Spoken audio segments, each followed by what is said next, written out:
Good morning all students. समर्पण career institute द्वारा संचालित ऑनलाइन क्लासेज में आपका स्वागत है। आज हम 10th क्लास के विद्यार्थियों के लिए विज्ञान विषय की बात करेंगे। मुख्य रूप से विज्ञान विषय को 3 भागों में विभाजित किया गया है, जिनमें एक है जीव विज्ञान, दूसरी है रसायन विज्ञान और तीसरी है भौतिक विज्ञान। आज हम जो बात करने जा रहे हैं वो रसायन विज्ञान के बारे में करने जा रहे हैं। रसायन विज्ञान में जो भी चैप्टर चलते हैं उनमें से हम रासायनिक अभिक्रिया एवं उत्प्रेरक वाले चैप्टर की बात करेंगे। सबसे पहले हम इस पाठ की रूपरेखा तैयार करेंगे कि इस पाठ में कौन कौन से बिंदु का अध्ययन किया जाएगा, अर्थात किन किन बिंदु को हम पढ़ेंगे। तो एक बार शॉर्ट रूप में हम इन बिंदु का अध्ययन करते हैं, तो सभी विद्यार्थी इन पॉइंटों को विशेष ध्यान रखते हुए पढ़ें। तो चलिए सबसे पहले हम पढ़ते हैं कि रासायनिक अभिक्रिया होती क्या है, अर्थात रासायनिक अभिक्रिया किसे कहते हैं। तो आप यहाँ देख के भी पढ़ सकते हैं या फिर जो चीज़ बताई जाए उस पर आप विशेष ध्यान दें। सबसे पहले इसकी परिभाषा यहाँ लिखी हुई है कि रासायनिक पदार्थों में होने वाले परिवर्तन को, अर्थात जब भी कोई रासायनिक अभिक्रिया संपन्न हो तो उनमें रासायनिक परिवर्तन होते हैं। उन होने वाले रासायनिक परिवर्तनों को ही रासायनिक अभिक्रिया कहते हैं। जैसे कि सबसे पहले हम 2 पदार्थ लेते हैं, जिसमें पहला है मैग्नीशियम।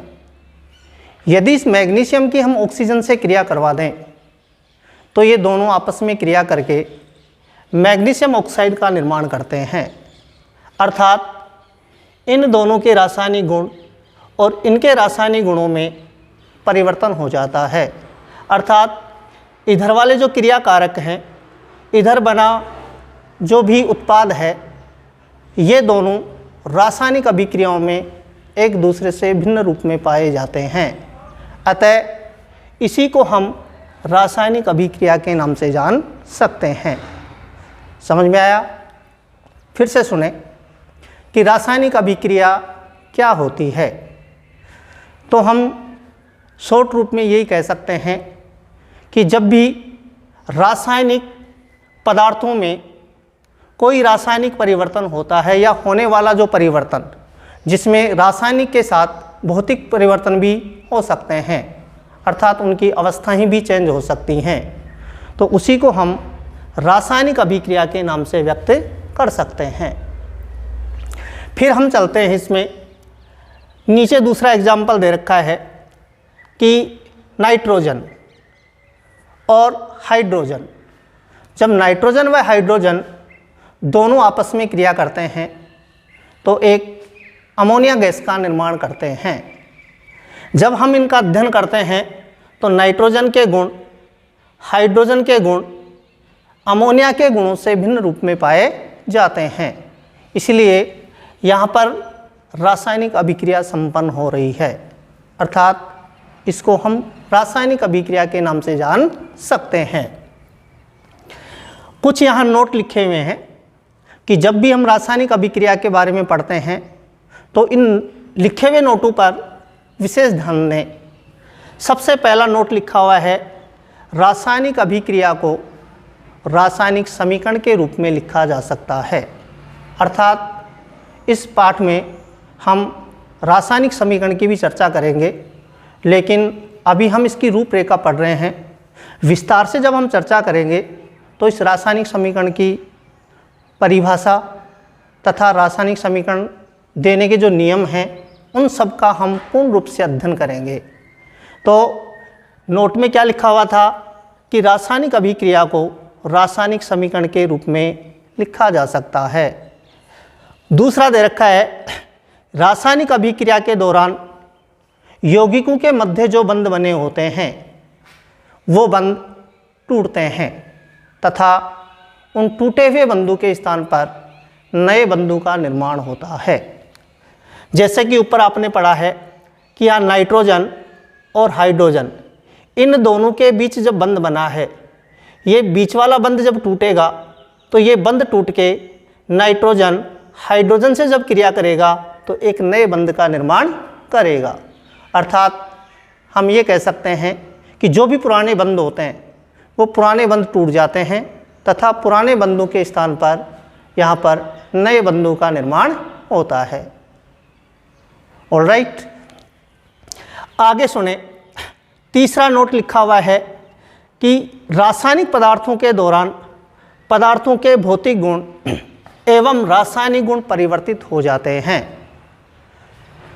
जैसे आपने सुना है कि जैसे बर्फ़ है और उस बर्फ़ को हम किसी कटोरी में लेकर या किसी पात्र में लेकर उसे ताप देना प्रारंभ करें, अर्थात उसे गर्म करना प्रारंभ करें, तो धीरे धीरे ये बर्फ़ की जो ठोस अवस्था है वह धीरे धीरे जल में परिवर्तित होकर द्रव अवस्था में परिवर्तित हो जाती है।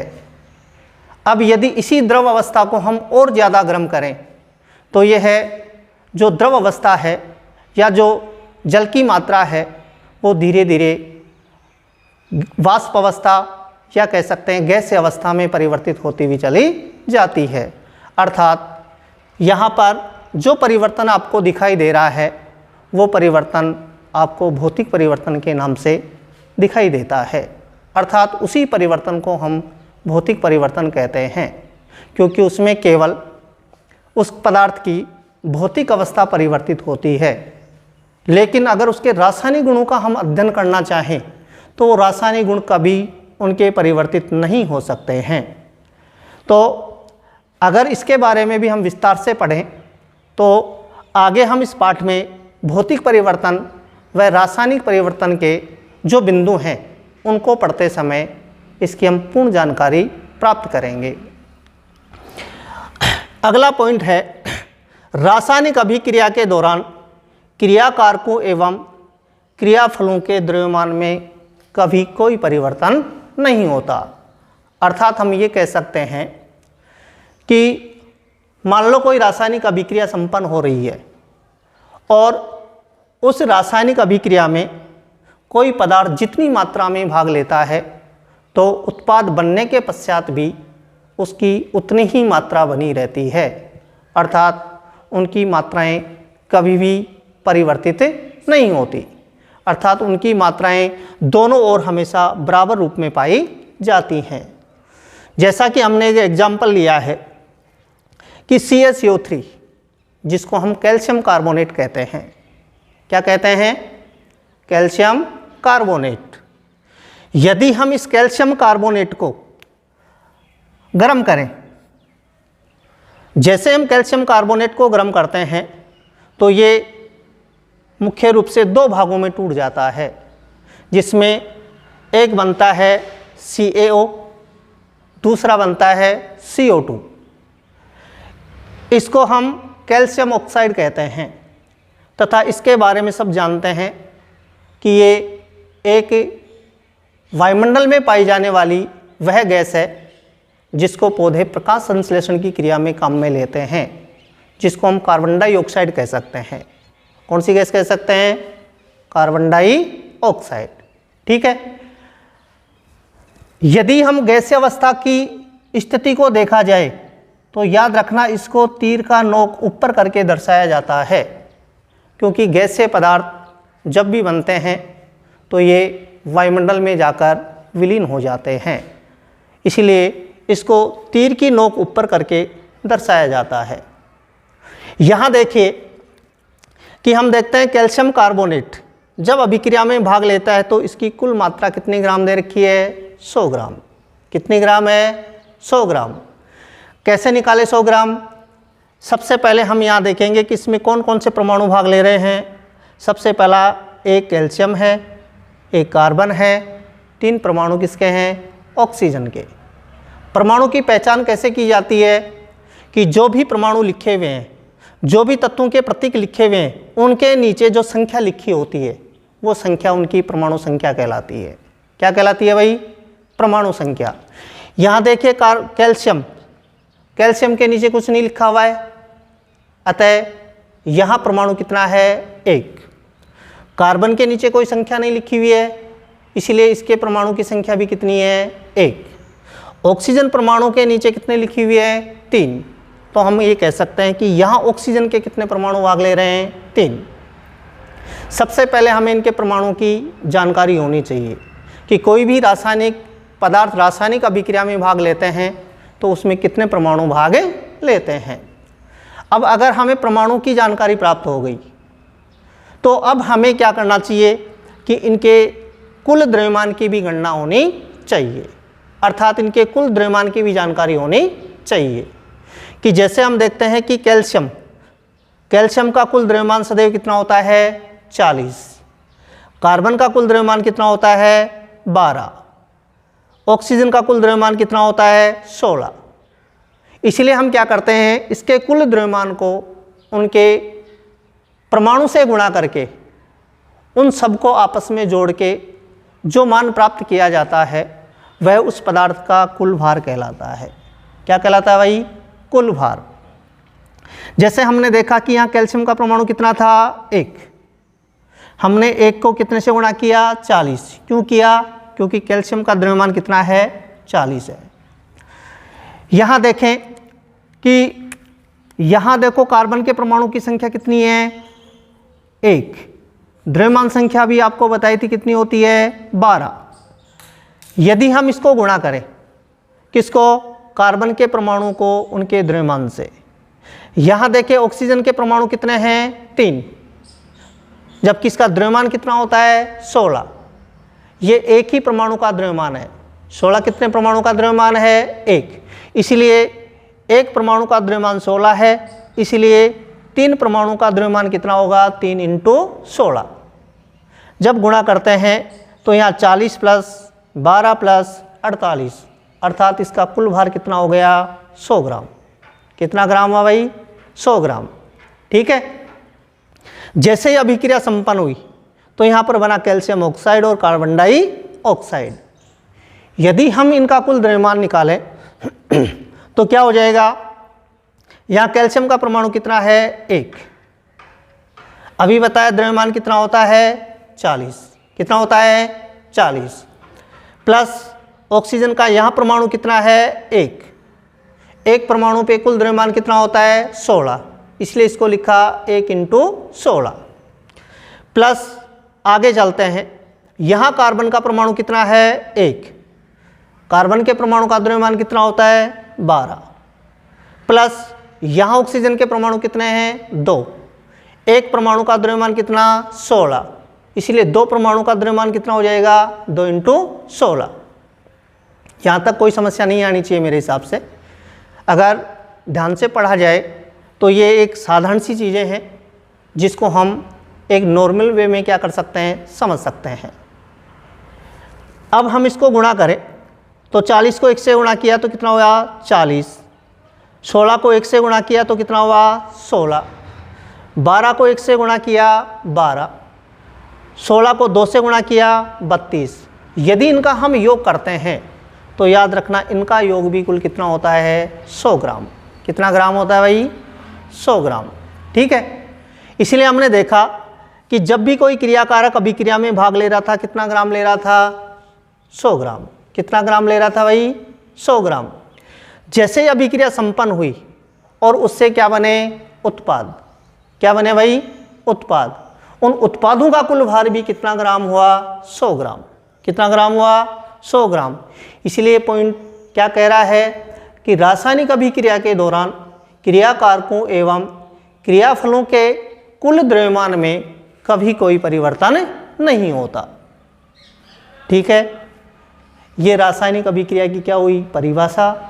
ये रासायनिक अभिक्रिया के लिए कुछ नोट लिखे हुए थे, ये नोट हमने पढ़े समझे, तो इन चीज़ों को आप विशेष रूप से पढ़ें ताकि ये प्रश्न जहाँ से भी कहीं से बन के आए अपना प्रश्न इनमें से गलत नहीं होना चाहिए। अब हम भाई पाठ का शॉर्ट रूप पढ़ रहे हैं, इसलिए हम इतनी क्या है गहराई से नहीं पढ़ेंगे। गहराई से इसलिए नहीं पढ़ेंगे क्योंकि गहराई से पढ़ने के लिए हम इसी पाठ को एक एक बिंदु के रूप में आगे पढ़ेंगे। केवल अभी हम इसका शॉर्ट रूप पढ़ रहे हैं, एक इसकी रूपरेखा हमने तैयार की है ताकि आपको इसमें पता लगे कि अपने पाठ में कौन कौन से बिंदु चलते हैं, जिसकी हम एक साधारण जानकारियाँ आपको प्रदान करते हैं। तो इन साधारण जानकारियों की अगर आपको जानकारी प्राप्त हो जाएगी तो आपको ये पाठ पढ़ते समय आपको आगे कोई समस्या नहीं आएगी। इसीलिए इन समस्याओं का समाधान यही है कि किसी भी चैप्टर को अब जब पढ़े तो सबसे पहले हमें क्या करना चाहिए, उस पाठ की पहले पूरी रूपरेखा तैयार करनी चाहिए ताकि उस रूपरेखा में हमें उन बिंदुओं का अध्ययन हो जाए जो उस पाठ में हम पढ़ेंगे। ठीक है, तो यहाँ शॉर्ट रूप में हम पढ़ेंगे रासायनिक अभिक्रिया के प्रकार। क्या पढ़ेंगे भाई, रासायनिक अभिक्रिया के प्रकार। तो देखिए कि रासायनिक अभिक्रिया होती हैं वो अभिकारकों के संयोग करने, बंधों के टूटने व बनने, अभिक्रिया के वेग एवं प्रकृति के आधार पर ये रासायनिक अभिक्रियाएं अनेक प्रकार की होती हैं। अर्थात हम इनमें कई प्रकार की रासायनिक अभिक्रियाएं पढ़ेंगे, अर्थात अनेक रासायनिक अभिक्रियाओं का हम इनमें अध्ययन करेंगे, जिसमें हम सबसे पहले रासायनिक अभिक्रिया पढ़ते हैं संयुग्मन अभिक्रिया।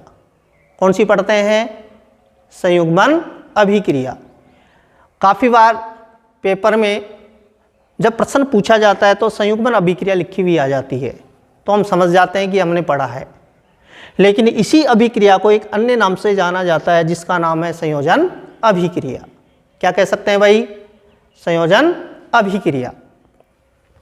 अब संयुग्मन या संयोजन का मतलब क्या होता है। संयुग्मन या संयोजन का मतलब ये होता है कि वह रासायनिक अभिक्रिया जिसमें दो या दो से अधिक अणु, परमाणु या कह सकते हैं पदार्थ जब रासायनिक अभिक्रिया में भाग लेते हैं तो एक ही यौगिक का निर्माण करते हैं, अर्थात एक जटिल यौगिक का क्या करते हैं, निर्माण करते हैं। अर्थात हम इस साधारण रूप से कह सकते हैं कि संयोजन का अर्थ होता है जुड़ना। क्या होता है भाई, जुड़ना। जिसका हम एग्जाम्पल ऐसे ले सकते हैं कि माना एक क्रियाकारक ये है, दूसरा क्रियाकारक ये है, दोनों अलग अलग हैं जो रासायनिक अभिक्रिया में क्या ले रहे हैं, भाग ले रहे हैं। ठीक है, जैसे ही रासायनिक अभिक्रिया संपन्न होती है तो इनके मध्य जो पुराने बंध वो टूट जाएंगे और पुराने बंध टूट के ये दोनों आपस में क्रिया करके आपस में जोड़े जाएंगे। अर्थात कहा रासायनिक अभिक्रिया में, कौन सी में, संयोजन अभिक्रिया में, कि संयोजन का अर्थ होता क्या है भाई, जुड़ना।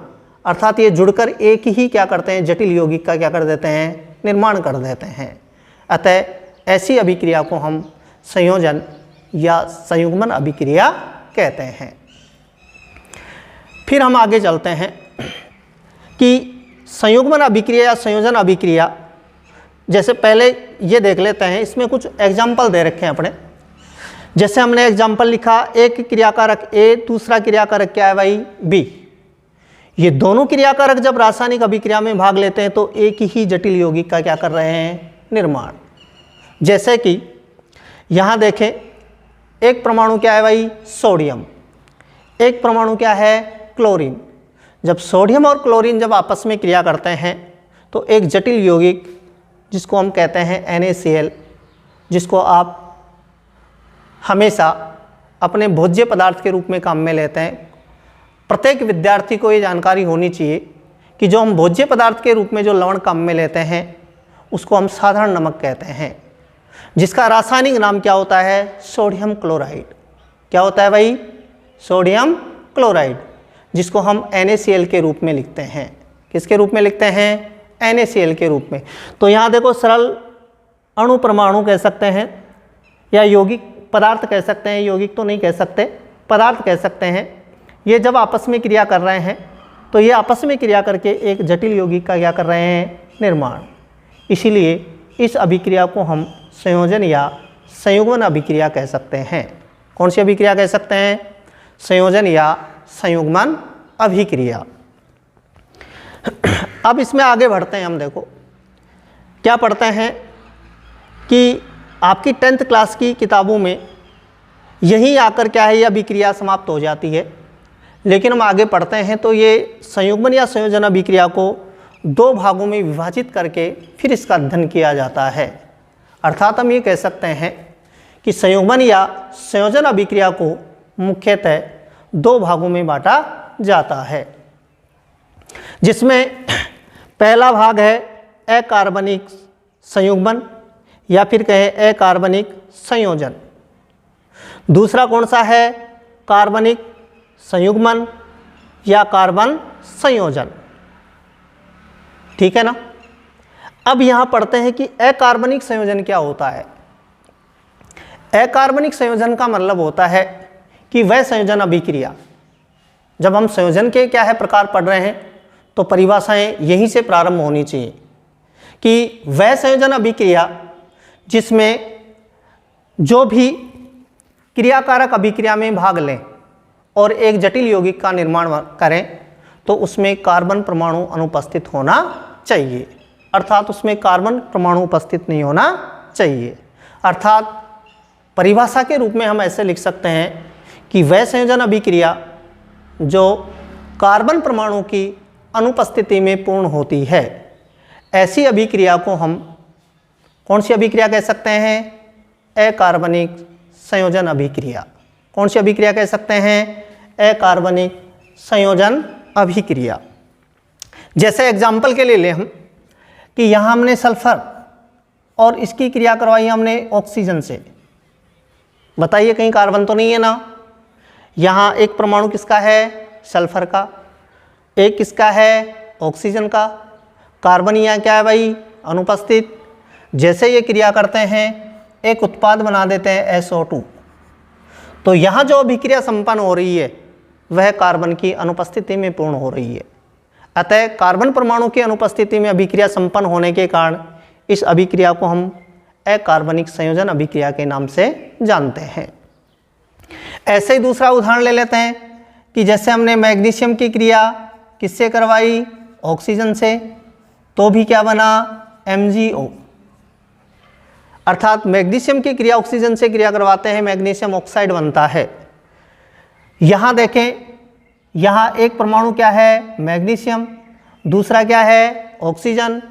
यहाँ भी कार्बन उपस्थित नहीं है, अर्थात कार्बन की अनुपस्थिति में अभिक्रिया पूर्ण हो रही है। इसलिए इस अभिक्रिया को भी हम क्या कहते हैं, अकार्बनिक संयोजन अभिक्रिया। तो जितनी भी अभिक्रियाएं जो प्रकृति में संपन्न होती हैं, जो कार्बन परमाणु की अनुपस्थिति में पूर्ण होती हैं, ऐसी अभिक्रियाओं को हम कौन सी अभिक्रिया, अकार्बनिक संयोजन अभिक्रिया या अकार्बनिक संयुग्मन अभिक्रिया कहते हैं। दूसरा पढ़ते हैं हम कार्बनिक संयोजन अभिक्रिया। कार्बनिक संयोजन अभिक्रिया क्या होती है? कार्बनिक संयोजन अभिक्रिया का मतलब होता है कि प्रकृति में संपन्न होने वाली वे रासायनिक अभिक्रियाएं जिसमें कार्बन उपस्थित हों। क्या उपस्थित हों? कार्बन। तो कार्बन परमाणु की उपस्थिति में अगर अभिक्रिया संपन्न हो रही है तो आप ये जान लें वो अभिक्रिया कार्बनिक कहलाएगी। और कार्बनिक कौन सी? कार्बनिक संयोजन अभिक्रिया या कार्बनिक संयुग्मन अभिक्रिया के नाम से जानी जाती है। तो हम परिभाषा के रूप में हम ये कह सकते हैं कि वह संयुग्मन अभिक्रिया या वह संयोजन अभिक्रिया जो कार्बन परमाणु की उपस्थिति में पूर्ण होती है, ऐसी अभिक्रियाओं को कार्बनिक संयुग्मन अभिक्रिया या कार्बनिक संयोजन अभिक्रिया कह सकते हैं। जिसका हम यहाँ उदाहरण ले लेते हैं। वैसे उदाहरण हम आगे पढ़ेंगे, जब इन अभिक्रियाओं के बारे में पूर्ण जानकारी प्राप्त करेंगे तो एक एक बिंदु आपको प्राप्त होगा, जिसमें प्रत्येक अभिक्रियाओं के उदाहरण, प्रत्येक अभिक्रिया की परिभाषा, प्रत्येक अभिक्रिया की क्या विशेषताएं होती हैं उन सब के बारे में हम पूर्ण जानकारी प्राप्त कर लेंगे। लेकिन शॉर्ट रूप में फिर भी हम क्या करते हैं, इसका एक उदाहरण लेकर देखते हैं कि जैसे हमने यहाँ लिया CH2 डबल बॉन्ड CH2। अब यहाँ जो डबल बॉन्ड लगा हुआ है ये हम इसी 10th क्लास के रसायन विज्ञान के चैप्टरों में जब श्रेणियाँ पढ़ेंगे, एल्केन, एल्कीन व एल्काइन, वहाँ जाकर इन चीज़ों का आपको पता लग जाएगा कि एकल बॉन्ड कब लगता है, डबल बॉन्ड कब लगता है, ट्रिपल बॉन्ड कब लगता है। लेकिन फिर भी यहाँ देखते हैं ये CH2 डबल बॉन्ड CH2, यदि हम इसकी क्रिया किससे करवा दें, हाइड्रोजन से। किससे करवा दें भाई, हाइड्रोजन से। जैसे हाइड्रोजन से क्रिया करवाते हैं तो यहाँ हाइड्रोजन के कितने परमाणु भाग ले रहे हैं, 2। एक परमाणु यहाँ से टूटकर कहाँ जुड़ेगा, यहाँ। एक परमाणु कहाँ जुड़ेगा, यहाँ। जैसे ये दोनों परमाणु आकर जुड़ेंगे तो यहाँ CH2 था, यहाँ क्या बनेगा, CH3। यहाँ डबल बॉन्ड था, कौन से बॉन्ड में टूट जाएगा, सिंगल बॉन्ड में। यहाँ क्या बन जाएगा, CH3। अर्थात यहाँ हाइड्रोजन के 2 परमाणु थे, यहाँ हाइड्रोजन के 2 परमाणु थे, इनके साथ 2 हाइड्रोजन के परमाणु रासायनिक अभिक्रिया में भाग ले रहे थे। जैसे यहाँ से ये हाइड्रोजन के परमाणु टूटेंगे, एक परमाणु ऊपर वाले सिरे पर, एक परमाणु नीचे वाले सिरे पर आकर जुड़ा, इसलिए यहाँ जो बना वो CH3, यहाँ बना वो भी क्या है, CH3। यहाँ डबल बॉन्ड था वो कौन से बॉन्ड में टूटा, सिंगल बॉन्ड में। कौन से बॉन्ड में टूटा भाई, सिंगल बॉन्ड में। इसलिए इसको हमने लिखा CH3 सिंगल बॉन्ड CH3। यदि हम इसका नाम पढ़ें, इसका नाम पढ़े तो ये होती है एथीन। जैसे ही डबल बॉन्ड होता है एल्किन श्रेणी होती है। कौन सी श्रेणी होती है, एल्किन, जिसका अनुलग्न हम इन काम में लेते हैं। कार्बन 2 हैं, 2 को हम एथ कह सकते हैं। क्या कह सकते हैं भाई, एथ। इसलिए हमने इसको लिखा एथीन। यहाँ सिंगल बॉन्ड होते श्रेणी कौन सी हो गई, एल्केन। एल्केन श्रेणी होते ही यहाँ पर अनुलग्न क्या आ जाएगा, एन। किसके स्थान पर, इनके स्थान पर। 2 कार्बन हैं, 2 को हम एथ कहते हैं, इसलिए इसको हम कहते हैं एथेन। क्या कहते हैं भाई, एथेन। अब इसमें आपको क्या समझ में आया, आपको इसमें ये समझ में आया कि आप इसको ये देखें कि जब भी अभिक्रिया संपन्न हो रही है तो देखिए इसमें कार्बन परमाणु उपस्थित हैं या कार्बन परमाणु मौजूद हैं, और ये अभिक्रिया संपन्न हो रही है किसकी उपस्थिति में, कार्बन परमाणु की उपस्थिति में। इसलिए कार्बन परमाणु की उपस्थिति में संपन्न होने के कारण इसको हम कार्बनिक संयोजन अभिक्रिया के नाम से जानते हैं। किसके नाम से जानते हैं, कार्बनिक संयोजन अभिक्रिया के नाम से। ठीक है, ये बिंदु कौन सा हो गया, संयुग्मन या संयोजन अभिक्रिया। हमने इस टॉपिक के बारे में पढ़ लिया। अब हम